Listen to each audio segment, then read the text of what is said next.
Highway 101, 1:45 p.m. This should have been a peaceful drive. Judge Kira Vance was driving her black Audi A8, maintaining a perfect 72 menopause in the middle lane. She was only 45 minutes away from Stanford to deliver a lecture on the Constitution and accountability. But today that road was cut short. A white California Highway Patrol CHP SUV patrol car suddenly swerved into her lane, nearly colliding with her front bumper and forcing her to slam on the brakes and pull over to the shoulder. No siren, no warning, only arrogance. Kira stopped, her heart pounding. She wasn't afraid. She was furious. Two officers stepped out. The lead officer, Max Rourke, was tall with a look that was all too familiar, with absolute power. He didn't walk towards the window. He went straight to the hood. Bang! Rourke's fist slammed down on the Audi's hood, the sound echoing through the cabin. "Get out of the car now!" Kira Vance, wearing her powerful black suit, slowly stepped out. Her hands were held in plain sight. Rourke didn't ask anything. He grabbed her wrist, twisted it behind her back, and shoved her hard against the steel guardrail on the roadside. "You people always have an excuse." The second officer, Petty, rushed over and tore open her handbag, dumping everything onto the dirt of the shoulder. No search warrant. No probable cause. Traffic sped past. No one stopped. No one intervened. But Rourke and Petty didn't know. They thought they were simply bullying a wealthy woman of color. They didn't know the woman being handcuffed to a steel guardrail was a federal district court judge. They didn't know the phone in the glasses case had been activated, streaming the entire audio directly to a secure server. Rourke's deadly mistake wasn't pulling over the car. His mistake was choosing Kira Vance. What happens next will make your blood boil, then show you how justice can win. Stay tuned, because this revenge will burn down an entire police department. Rourke and Petty didn't know that this revenge wasn't something about to happen. It began the moment the handcuffs were tightened. 2:05 p.m., Highway 101. Kira stood there handcuffed to the steel guardrail, dirt clinging to her suit. Officer Max Rourke turned his back to her, speaking loudly into his shoulder microphone. "Unit 701 requesting tow for Audi A8, driver non-compliant, preparing for search. Asset interdiction priority." Rourke used that phrase, asset interdiction priority. This wasn't a normal traffic stop. This was a hunt. Rourke began checking Kira's documents in the patrol car, muttering to Petty, "No violation. But a clean license plate doesn't mean anything when we need to meet a quota." He didn't know who was in the car. He only saw the skin color in the expensive car. Kira Vance didn't need to watch the dash cam to know what was coming. She had seen this pattern in hundreds of case files manufacturing probable cause. She remembered her father's words, "Survive first, fight later." She had survived. Now it was time to fight.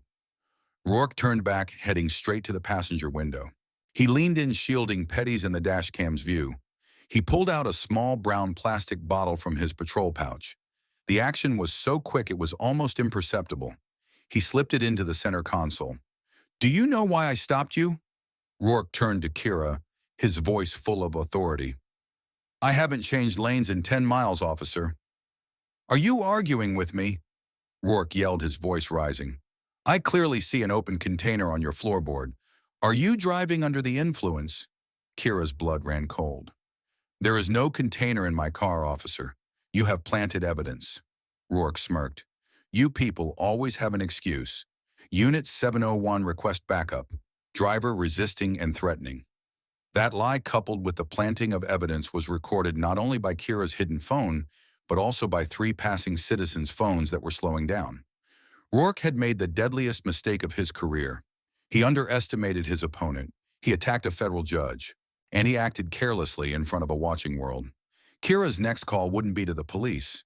It would be to justice. Rourke chose the wrong opponent, and Kira Vance was ready to expose that arrogance with her most potent weapon, the knowledge of the law. 2:18 p.m. roadside scene. Rourke, with the cold handcuff tightly gripping Kira's wrist, started calling on the radio for a tow truck. He didn't know he was standing before a federal judge who had presided over hundreds of criminal cases involving civil rights. Kira, though chained, was completely composed. She was calculating. "Officer Rourke," her voice was deep and clear, "I want your badge number and Officer Petty's. I need both of your full names. Right now." Rourke sneered. You have the right to know that after you're arrested, ma'am. Now be quiet. No, Kira countered completely unfazed. According to California Penal Code 830.1a, I have the right to know the identity of the officer detaining me.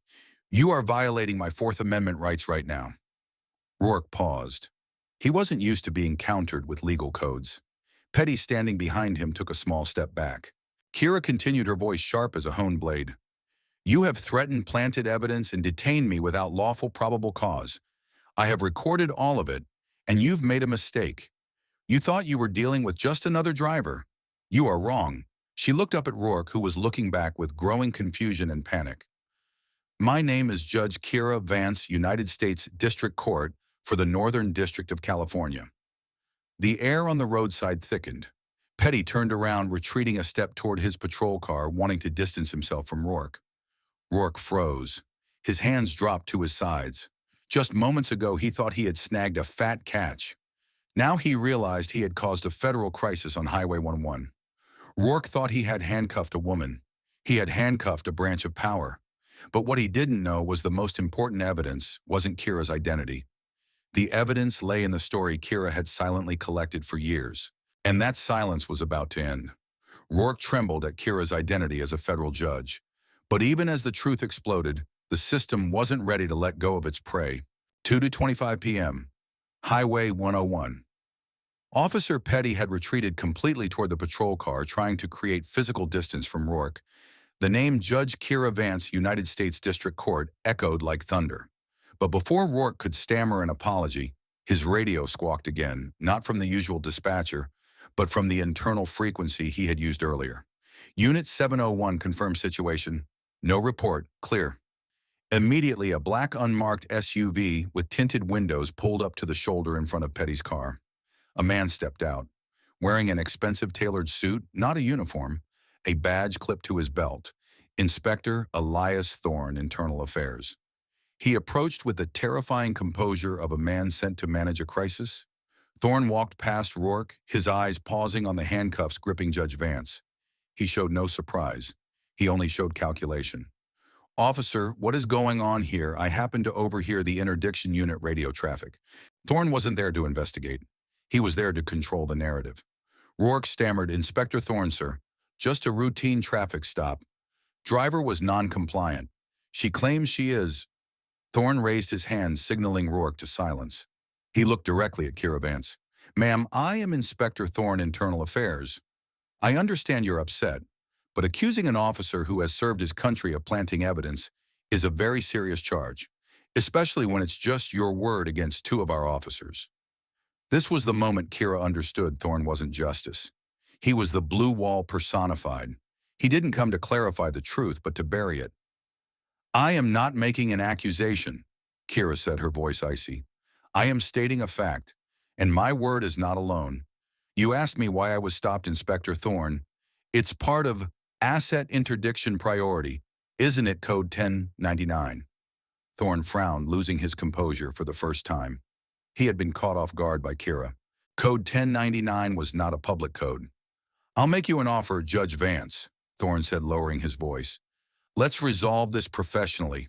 No report, no complaint. You go home. These officers return to their unit. Everyone stays safe. Everyone moves on. That was the shakedown, not for money but for silence. Kira looked at Thorne, contempt evident in her eyes. Rourke was just a pawn. Thorne was the manager of the corruption game, and he just made his biggest mistake, offering a federal judge a deal to cover up a crime. But Thorne didn't know Kira still had a final move, a second phone, and the truth was already streaming. Inspector Thorne offered a deal for silence, thinking he had controlled the situation, but he didn't know that Kira Vance's silence was the most expensive thing in the world. 2:40 p.m., next to the steel guardrail, Highway 101. Thorne looked at Kira, his face full of arrogance. He believed he had won. The choice is yours, Judge, Thorne whispered, his voice firm. What's more important, your career or these guys' careers? Kira took a deep breath. She didn't answer the question. She looked straight into Thorne's eyes. Inspector Thorne, she said calmly, her voice steady, I have a reputation to protect, and I have a right to justice. She slowly reached her cuffed hand out, using her fingers to navigate the cuff so she could touch her small bag that had been dumped on the ground. Rourke, wary, moved his hand toward his gun holster. Hands down. I'm retrieving my second phone, Kira said. She picked it up, the screen brightly lit. Thorne smirked. You want to record us more? We are already being recorded. Kira smiled, a cold, sharp smile as if issuing a death sentence. You are wrong, Inspector Thorne. The first phone is recording and transmitting data to a federal server. And this phone, Kira flipped the screen towards Thorne and Rourke. On the screen was the live stream icon in a scrolling chat window. OMG, federal judge, they tried to plant what marijuana won justice. She continued, her voice ringing like a death knell. This phone has been live streaming our conversation, your threat, and your shakedown attempt onto social media platforms. You and Officer Rourke, along with the act of planting evidence, are now living public evidence. Rourke's face went white. Petty backed up 2 more steps, almost fleeing. Thorne, the crisis management expert, had completely frozen. His scheme was exposed live to thousands of viewers. He realized this moment was no longer an internal investigation. It was a national media firestorm. Kira took her fingers off the cuff, looking leisurely at Thorne. Would you like me to call the San Francisco FBI office right now? Or would you like to explain yourself why an internal affairs inspector threatened a federal judge to cover up a crime? The handcuff no longer held Kira Vance captive. It held Officer Rourke captive, locking him into an irreversible conviction. Thorne and Rourke failed their shakedown, but Kira Vance knew that for true justice to be served, she had to turn this dramatic roadside moment into a systemic battle that couldn't be buried. 2:50 p.m. Rest stop near San Jose Airport. Kira was finally released, no apology, no explanation, just a hateful side glance from Thorne. She drove away, her heart still pounding, but her hands firm on the steering wheel. She pulled into a rest stop, turning off the car. She had missed her honorary lecture at Stanford, but that didn't matter anymore. The fury began to build, not a momentary anger, but a cold, distilled rage brewed since she was 14. Anger for Malik, her son, whom she wanted to protect. Anger for her father, who taught her to survive first, because there was no other choice in the 80s. Now she had a choice. She opened her contacts. Not the FBI, not the Supreme Court. She chose Julian Torres, veteran investigative reporter for the San Francisco Chronicle. Kira knew Torres cared more about the truth than compromise. She called. Kira's voice was low and sharp as steel. Julian, it's Kira Vance. I need you to stop everything you're doing. You won't believe what just happened on the 101. She provided him with everything, the audio of the confrontation, Rourke's code, C701, Thorne's name, internal affairs, and most importantly, code 1099, asset interdiction priority. Julian, Kira emphasized, this is not one bad cop. This is a system designed to target people like me. I want you to investigate Post 47 and their civil asset forfeiture records over the last 5 years. Torres didn't ask questions. He recognized that voice. He typed on his computer, ready. I need 24 hours to get a named judge. But if it's a quota system, we'll expose it. Kira hung up. She looked at the live stream phone. She had the evidence.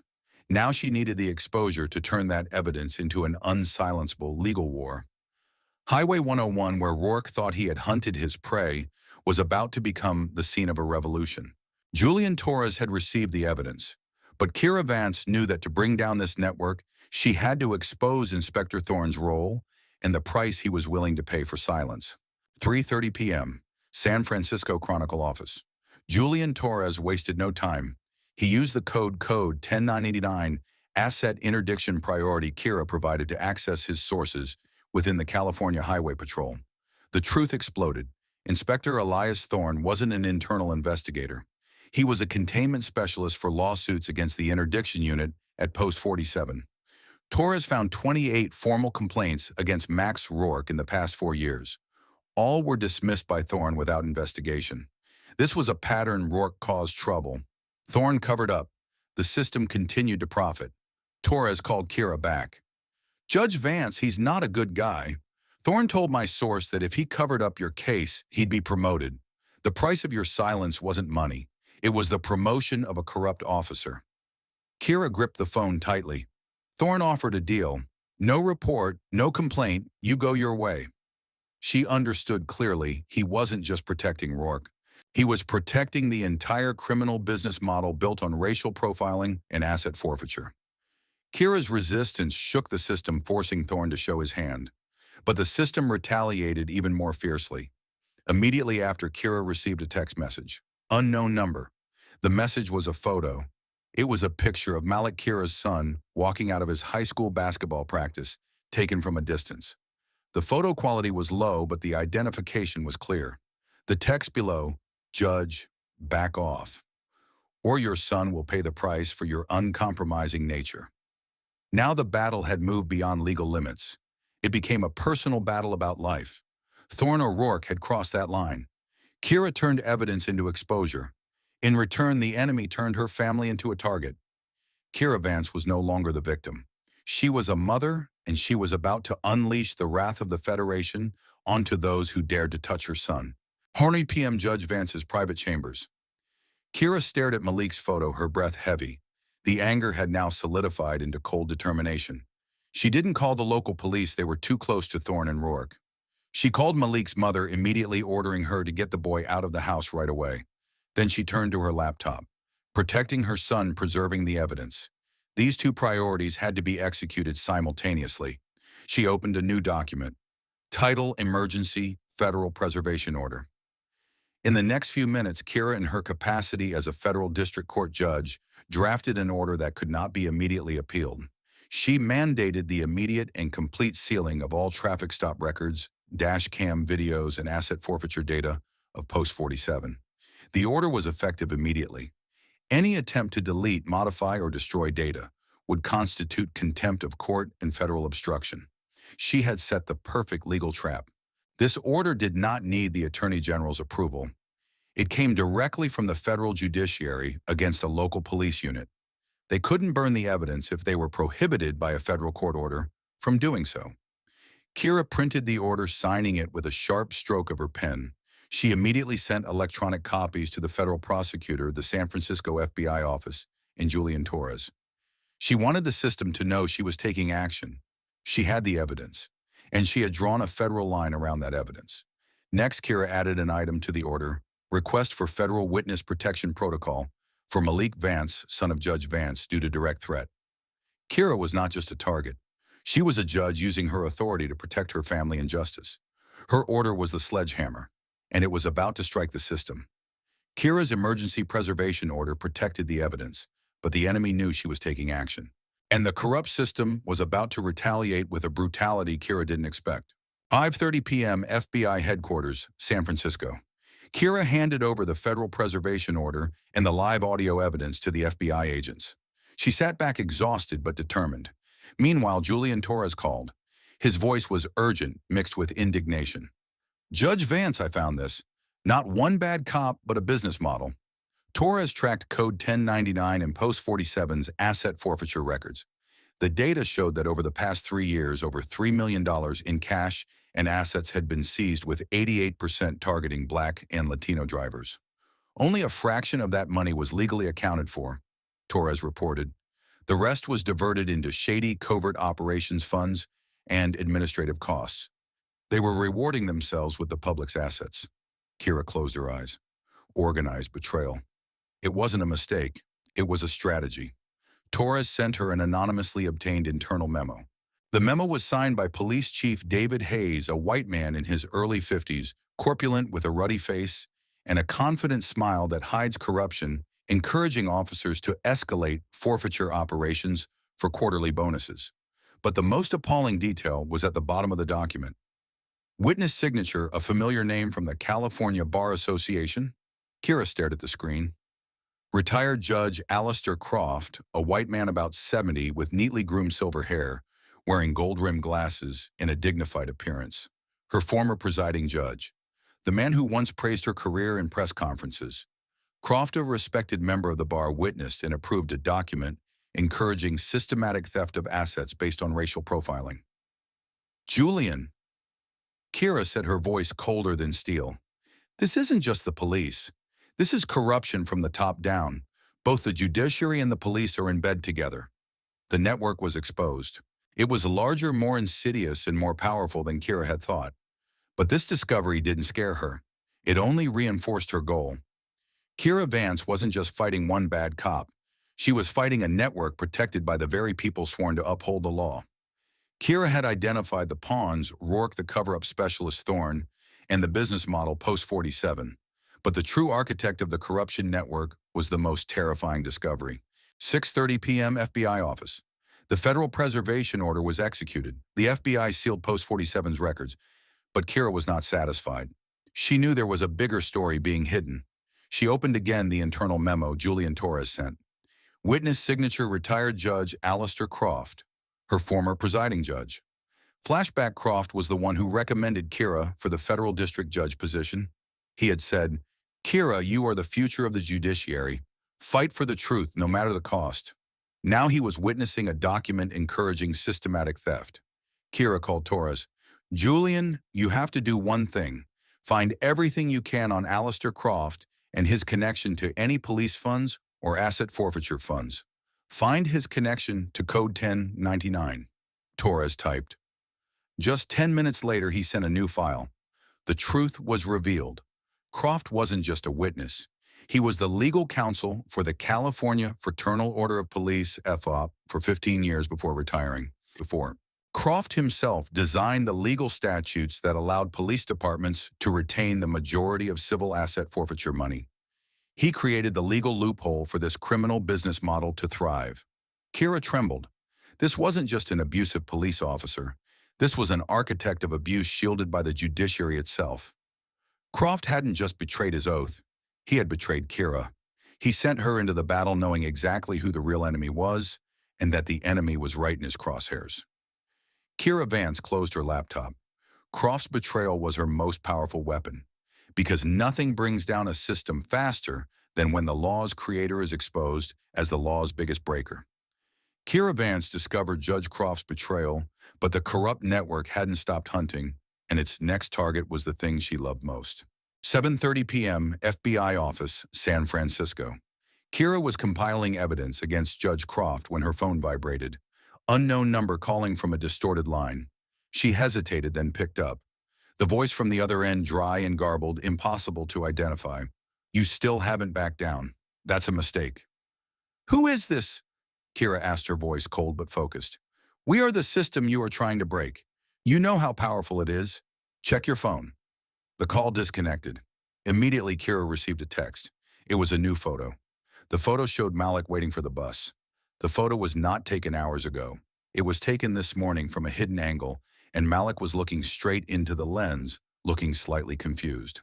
The accompanying text, 6:45 a.m., Larch Street corner.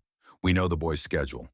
Withdraw the federal preservation order immediately, or his career won't be the only thing ruined." Kira's blood froze. This was not a general threat. This was sophisticated surveillance carried out by people capable of bypassing her initial protection.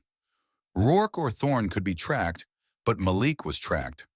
Kira immediately called Malik's mother, Diane, a brown black woman about 40 with a kind face and calm demeanor. "Diane, he's exposed. They sent photos. Follow emergency protocol. Get Malik to the federal protection site immediately. No credit cards, no one must know." Kira turned to the supervising FBI agent. "We are out of time. The threat is direct and specific. They know the preservation order was signed, and they are retaliating by using my son." Kira's anger had turned into absolute determination. She tried to fight by the rules. Now she understood that the enemy had declared war by the law of the jungle. Kira Vance will protect her son, and she will respond to the system by bringing down a public hearing that cannot be covered up. The network chose Malik as a target, but the threat didn't scare Kira.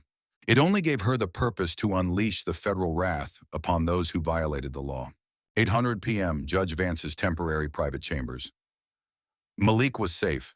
The federal preservation order was signed. But Kira knew that with Judge Croft's and Inspector Thorne's influence, the evidence could still be subtly cleaned. She decided on a dual action, maximum legal and maximum exposure. Kira contacted Julian Torres, a Latino man in his late 30s, thin build, with the sharp eyes of an investigative reporter and slightly curly black hair. "Julian, you must act now. The article must be on the front page tomorrow morning. No delay. I want Rourke Thorne and Post 47 exposed before they can finalize any cover-up. She provided Torres with the testimony of another witness who had been seized $500 cash by Rourke. This testimony, combined with the statistical figures and the federal preservation order, created an undeniable charge. Concurrently, Kira began drafting a new document, emergency federal subpoena. This order summoned all officers from Post 47 and Inspector Thorne, a white man in his 40s wearing expensive suits, short brown hair with a calm but cold face, to testify in court. The deciding clause, mandating an immediate public hearing on systemic civil rights violations and pattern and practice of corruption. She created an unchangeable deadline. The article would launch, creating public pressure. The court hearing would be announced, creating legal pressure. Her enemies would face a choice: cooperate, flip, or be prosecuted under the Federal RICO Act. Kira signed the order. She looked at her signature, a judge acting as a prosecutor, a witness, and a mother. Rourke and Thorne thought they were gambling with local law. They were wrong. Kira Vance was raising the stakes to the federal level. Kira's emergency subpoena created a legal barrier, but she knew that to bring down this network, she needed something stronger than data witness testimony, ready to stand up against their fear. 9:00 p.m. San Francisco Chronicle, Julian Torres' office. Julian Torres called Kira back. His voice was slightly choked, different from the usual coldness of an investigative reporter. Judge Vance, we've worked with 15 people who complained about Post 47. They were all terrified. But one woman, Sofia Chavez, a Latino woman about 30, small build, with a gentle face and sad but resolute eyes, agreed to speak up. Kira listened. Tell me, Sofia was a graphic designer. 2 years ago, she was pulled over by Rourke on the same stretch of the 101. She was fined for driving too cautiously and forced to stand in the blazing sun for 45 minutes while Rourke searched her car without a warrant. He found $750 in my handbag, Torres recounted. It was Sofia's rent deposit.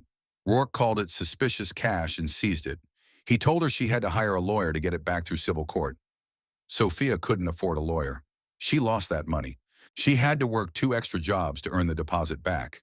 And worse, she blamed herself. She said she thought it was her fault, Torres said softly, that maybe I looked like a criminal. Kira closed her eyes.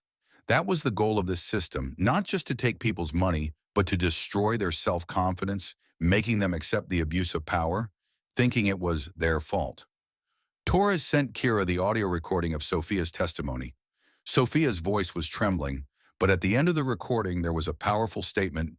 I was silent because I was afraid, but if Judge Vance dares to stand up, so do I. Sofia Chavez's testimony was the last straw. Kira wasn't just fighting for Malik. She was fighting for $750 of Sofia, for thousands of people who were robbed and made to feel they didn't deserve justice. Kira Vance had the evidence, the court order, and now she had the soul of the story. The hearing wouldn't just be legal, it would be the explosion of pent-up pain. Kira Vance had the painful testimony of Sofia Chavez. But to break the rigid blue wall, she needed what police feared more than the law: public light and public fury. 6:00 a.m. the next morning, as the sun rose over San Francisco, Julian Torres delivered the blow. Front page article. Highway robbery: California cops turn racial profiling into a business model. The article exposed Inspector Elias Thorne, a white man in his 40s wearing expensive suits, short brown hair, with a calm but cold face, covering up 28 complaints, exposed Max Rourke, a tall, muscular white man in his mid-30s with a square, cold face and arrogant eyes, and his brutality, and most importantly, published Sofia Chavez's, a Latino woman about 30, small build, with a gentle face and sad but resolute eyes, testimony about the seized $750 rent deposit. The effect was immediate. Naria River 101 Justice went viral on social media. Within an hour, a wave of public backlash erupted. A truck driver in Oakland posted a dash cam video from 2 years ago, recording Rourke pulling him over and searching him illegally. A college student in San Jose shared the story of having her laptop seized for possibly containing illegal content. Kira's roadside live stream video, combined with the articles, turned Post 47 into a national symbol of abuse of power. Police Chief David Hayes, a white man in his early 50s, corpulent with a ruddy face and a confident smile that hides corruption, hastily called a press conference claiming support for dedicated officers and accusing Judge Vance of abusing her judicial office for personal vendetta. But it was too late. Julian Torres received hundreds of calls and emails. A major law firm in San Francisco called offering pro bono support to file a class action lawsuit against Post 47 and the California Highway Patrol. The people were standing up. Kira Vance sat in her secure office watching the storm on the screen. The fear over the threat to Malik was replaced by a stronger feeling unity. She knew now no one could make that evidence disappear. Thorne couldn't cover up an article shared 50,000 times. Rourke couldn't bully a class action lawsuit named by dozens of citizens. Kira had burned the bridge behind her. Now she would lead the fight to the courthouse, where justice would be determined by data, not by a badge. Chief Hayes called Kira a vengeful person, but he didn't know that Judge Vance was preparing to deliver an irrefutable kind of evidence, statistics something even his arrogance couldn't refute. 10:00 a.m. Chief Hayes press conference. Police Chief David Hayes, a white man in his early 50s, corpulent with a ruddy face and a confident smile that hides corruption, appeared before the cameras, his face rigid, denying all allegations of systemic racial profiling by Post 47. This is an isolated incident. Hayes stated a retaliatory attempt by an individual abusing judicial power. Our officers act according to strict protocol, but Kira had the answer. Simultaneously, Kira Vance, through Julian Torres, released her data analysis report conducted by a reputable statistician from UC Berkeley. The data over 5 years, 891 traffic stops, was projected onto a large screen. Profiling rate: 88% of drivers stopped by Post 47 were Black or Latino. Actual traffic rate: only 35% of traffic on Highway 101 were Black or Latino.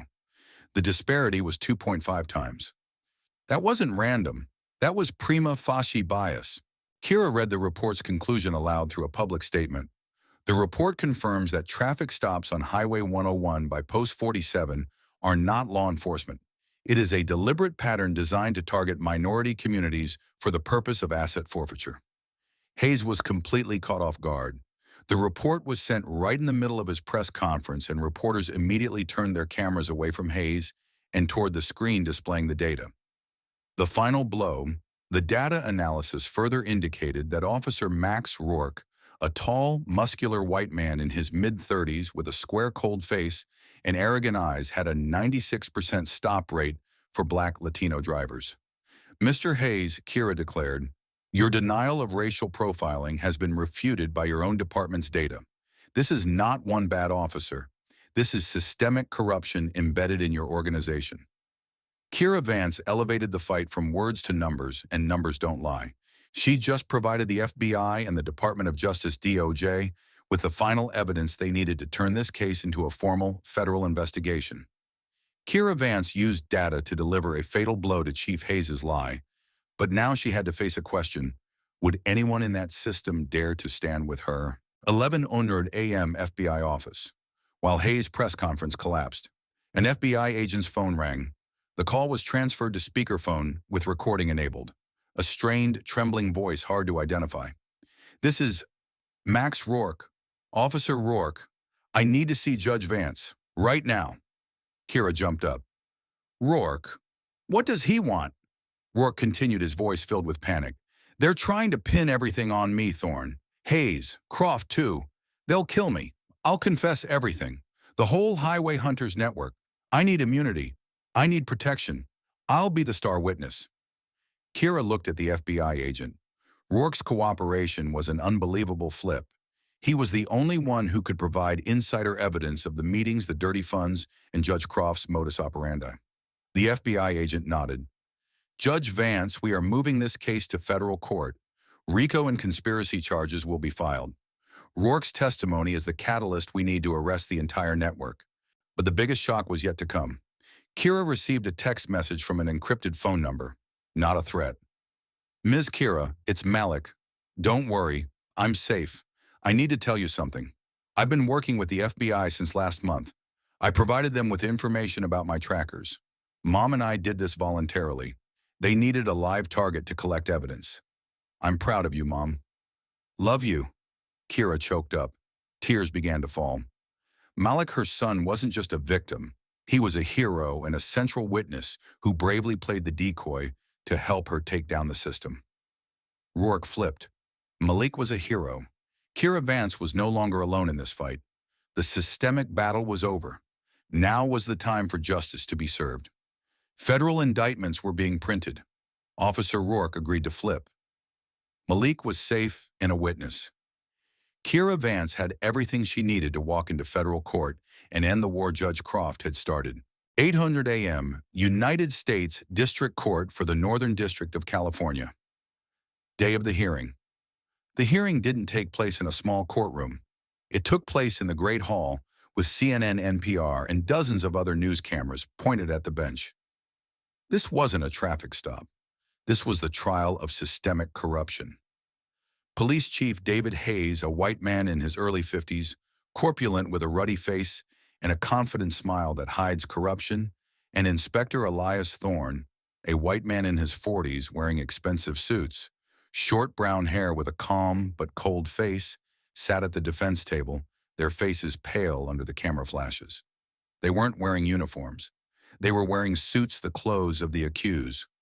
Max Rourke, a tall, muscular white man in his mid-30s with a square, cold face and arrogant eyes, entered. He wasn't wearing a police uniform. He wore civilian clothes accompanied by a federal attorney, the star witness. Rourke looked directly at Kira Vance, seated in the witness area, not on the judge's bench, and began his testimony. We were encouraged to target Black and Latino individuals. It was an instruction. Code 1099 wasn't law. It was the hunting code created by Judge Croft. Rourke detailed the secret meetings where Thorne instructed on cover-ups, and Hayes agreed on the profit sharing from seized assets. His testimony made the pretense of an isolated incident crumble. The fatal blow. Kira introduced the final evidence. She played a recording already recovered from Thorne's computer. It was the voice of retired Judge Alistair Croft, a white man about 70 with neatly groomed silver hair, wearing gold-rimmed glasses and a dignified appearance. Croft's voice self-satisfied and clear. These people, they drive around with cash, easy targets, no lawyers. We seize the assets. The law protects you. I'll ensure that from the judge's chair. The courtroom erupted. Judge Croft, who had spent his career creating the legal loopholes, was convicted by his own words. The architect of corruption was overthrown by the very system he swore to protect. The FBI took action. As Rourke finished his testimony, FBI agents entered the courtroom.